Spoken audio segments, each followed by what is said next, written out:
नमस्कार बच्चों, आज हम कक्षा 12 आर्ट सब्जेक्ट इतिहास यूनिट 2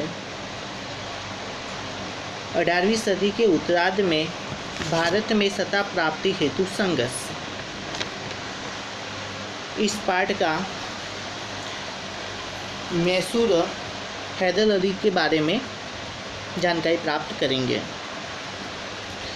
मैसूर दक्षिण भारत में विजयनगर साम्राज्य के अंत के बाद हैदराबाद के पास स्थित मैसूर हैदर अली के नेतृत्व में सबसे शक्तिशाली राज्य बना था। उसने मैसूर राजा कृष्णराज वडियाल को नाम मात्र का राजा बना करके वास्तविक सत्ता अपने हाथ में ले ली। कुशांग बुद्धि और प्रतिभावान हैदर अली ने मैसूर का महत्वपूर्ण विकास किया था। फ्रांसीसी ईस्ट इंडिया कंपनी की मदद से उसने डिंडुगुल में आधुनिक शास्त्रागार की स्थापना ईस्वी सन 1755 में की।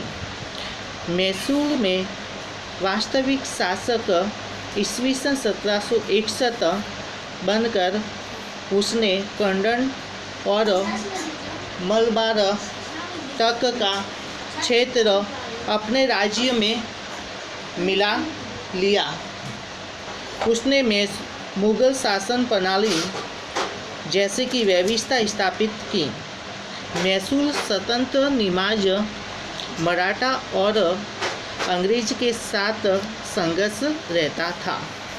उसने ईस्वी सन 1779 अंग्रेजों को हरा दिया था, परंतु द्वितीय एंग्लो मैसूर युद्ध ईस्वी सन 1782 में उसकी मृत्यु हुई और उसके स्थान पर टीपू सुल्तान गद्दी पर बैठा। चतुर्थ एंग्लो मैसूर युद्ध में मृत्यु ईस्वी सन 1799 होने तक टीपू सुल्तान मैसूर में शासक करने वाला शक्तिशाली सुल्तान था। फ्रांस की राज्य क्रांति से खूब प्रोत्साहित होकर उसके साथ अपने राज्यों में व्यापक परिवर्तन करने वाला यह एक शक्तिशाली सुल्तान था। नवीन कैलेंडर, नई सिक्के और नई प्रणाली में तोलनाप शुरू करने वाला तथा आधुनिक पुस्तकालय तथा धर्म, इतिहास, विज्ञान और गणित जैसे विषयों में रुचि लेने वाले शायद 18वीं सदी का यह एकमात्र सुल्तान था। श्रीरंगपट्टनम में संवैधानिकता वक्ष स्थापित करके वह जैकोबिन क्लब का सदस्य बना था। सैन्य व्यवस्था में भी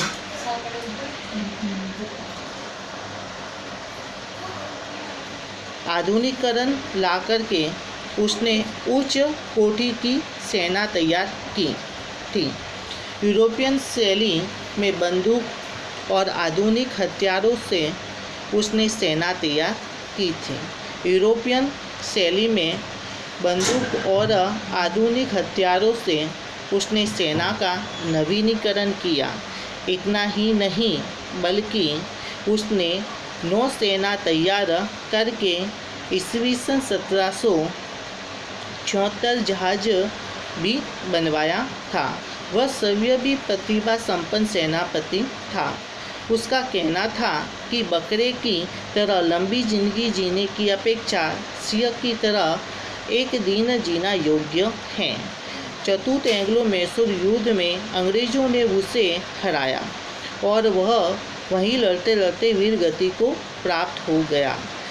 टीपू सुल्तान 18वीं सदी के राजनीतिज्ञों में सबसे अधिक श्रेष्ठ था। अंग्रेजों के रूप में आने वाले खतरे का एहसास उसे था और इसीलिए अंग्रेज उसे अपना सबसे खतरनाक दुश्मन मानते थे। धन्यवाद।